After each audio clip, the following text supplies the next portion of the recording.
How's it going, everybody? I want to share with y'all a little bit for information about the music industry and how they are casting spells and curses upon people. Yes, the artists that you know that people like to call stars and celebrities that produce all that music from the Beyoncé's to the Kid Rocks, even country, man, even the gospel music. They have got into all genres of music. Witches and warlocks are behind all this. Y'all have to understand that it is being used as a weapon against us today by the devil and his satanic puppets. Please watch these videos and receive more edification on what's really going on with music and the music industry today. Here are some more videos of ex-Satanists telling their truth of what's really going on. They was in it, they was involved, and they know what's going on, and they're sharing that information to edify people. That's why I'm sharing it with you, to edify you, because at one time I was deceived about this, and I listened to this music not understanding the consequences of listening to it, how I was allowing curses and spells to be put on me and my family, and I rebuke that in Yahushua name today. And I pray that y'all also find this truth. Please watch these videos and enjoy them. Please don't forget to share, like, and subscribe. This is for entertainment purposes only. Shalom. We make music for a purpose. It's not just background music, or it's not just, fluffy, light stuff. This is not elevator satanic music. It's No. ritualistic music. It is music is that for a by purpose. even the act of listening to it, you are participating in a satanic ritual. By listening to, so if I put this on and listen to it, I'm participating. I'm Because- asking you, how does it make you feel? It's very stirring. It's very emotionally charged. You can't listen to this music and say you don't feel something, because you do. I'm sure you would probably feel either hate or fear or rage or something. I But don't know, maybe he's a Satanist- great musician. I Well, just you say the don't guy's know. very talented. Right, but I would say that someone who would listen to it would probably feel very similarly to how one might feel if they're listening to classical music that is And- bombastic But, and but here's, a emotionally song, here's a charged. song called Incubus, which is about sexual cohabitation with demons, a human being cohabiting with a spirit being. Right. That's what it is. That's correct. True? So, And? how does that make you feel? Well, this is another And this is a form of woman mythology. cohabiting with a demon. Right. And then there are other actors as well. Because of actresses. For whom? For example, whom? Well, because of the recent hysteria we've seen, I'm not going to put their Their There are people in careers every in field of jeopardy. endeavor, in architecture, Well, science, excuse Oh, as a me, matter but of why? fact. You see, you blame it on hysteria, but in fact, if they're a follower of Satan, should they not be willing to step forward and say so? I mean, Well, that's what we're embarking on now. We Well, are- if you want to be a Christian, you have every right to be a Christian. We don't want you to become a Satanist.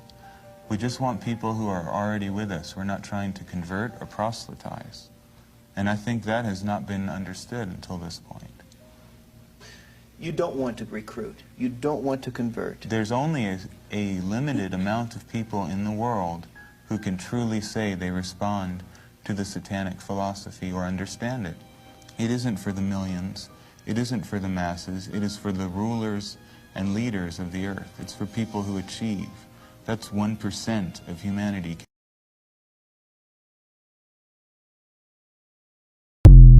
So I understand more of the dark side of the programming, which is in a lot of studio sessions and writing sessions, there were satanic rituals that either involved animal sacrifice or other types. And it was like a blessing that would say over the music in order for it to reach its highest form. And so now these songs are coming out and everybody's wondering why it's so catchy, and it's a term in the music, earworm.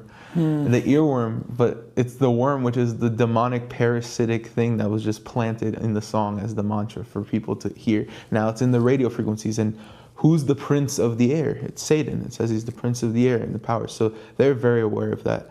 And so now people are at home or in their car listening, and now they're coming into agreement and they're singing things that they wouldn't actually say. Music, we already know, just due to the frequency, is evil.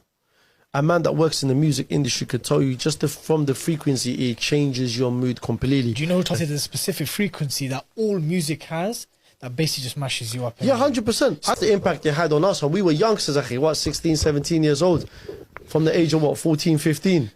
We're listening to my man because he's gassing up your head to such a level, you don't give a damn about the consequences that happens after. What's the point of music? Niggas don't know. It's not always to have fun. It's not always to have fun.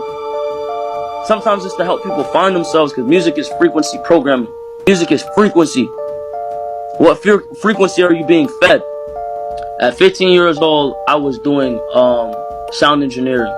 So I was playing with frequency. I was playing with equalizers. Now, I think it's it's not a sonar wave, I forgot, it's like an alpha wave or a sonar wave or something like that. I figured out that hertz is to understand the frequency vibration, right? So there's kilohertz. There's hertz, kilohertz, megahertz, right? And then I think it's ultra hertz. If I play with those frequencies, right, I can target certain parts of the mind, target the frequency to go to certain parts of the mind, and I can literally, like, if I want you to astral project, right? You know what astral projection is? Yeah. If I want you to astral project, or if I want you to go to sleep, or if I want you to go into a meditative state, I can make my music do that. These out here don't give a to go into that science, bro. These little niggas studying kilohertz, megahertz, and doing all this. These little niggas don't know how to equalize, compress, and do all this. Watch this ex-Satanist explain how musicians are putting spells in their music. I would sneak little bits of spells into my lyrics, which were veiled, like you couldn't really figure out what I was doing with my lyrics. Would you be able to recognize if someone did that? Like, do you ever see songs maybe on the radio and you're like, this looks like there's something like that? Is there something there? Oh yes. I see a lot of it, especially in heavy metal, death metal. A lot of it are just strictly spells, but even a lot of pop songs. Like I hear it in mainstream artists. I'm not gonna really mention too many, but read their lyrics again. Hear what they're actually saying, because it's not all fluffy, nice, teeny boppy lyrics. These are actual spells that they're doing and putting in their songs.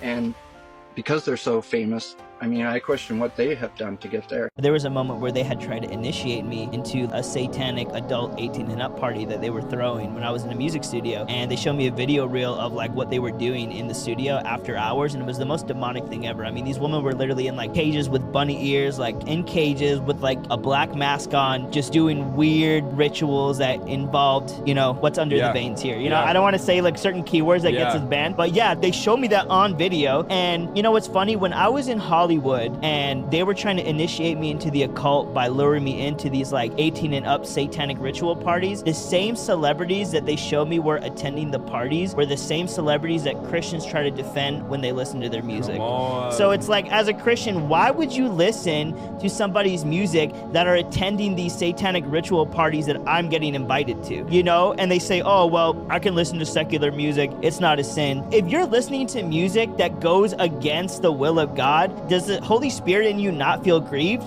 Or are you grieved, but your pride won't let you admit that you're actually grieving God?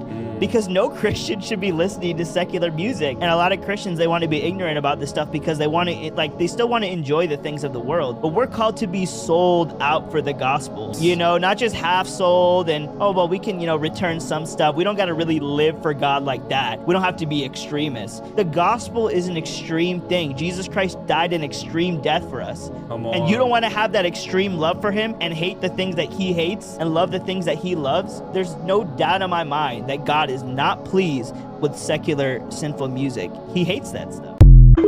Listening to secular music and then they want to live righteous life, it's impossible. Because as you listen to this music, it's channeling you. You just find your body getting activated. You find your body getting filled with lust, the lust of the flesh. It may not even be women. It may be alcohol. It may not be alcohol. It may be anger, rage. Why? The music you're listening to, the message, the atmosphere it is creating is very important. So as children of God, we have to be sensitive. Plus, you know, the music you listen to has such a profound effect on your body. Yes. That, you know, because your body is a musical instrument. So whenever you're listening to music, even weeks later, if we were to check microscopically on your body, the vibrations from music you listened to last week can still be seen. True. Even after the music is done playing. So you can imagine the effect that music has. And plus your body is about 70% water. And you know the effect that vibrations have on water and how they can shape and give and provide information. And if that's possible, then your life can be programmed by what you're listening to.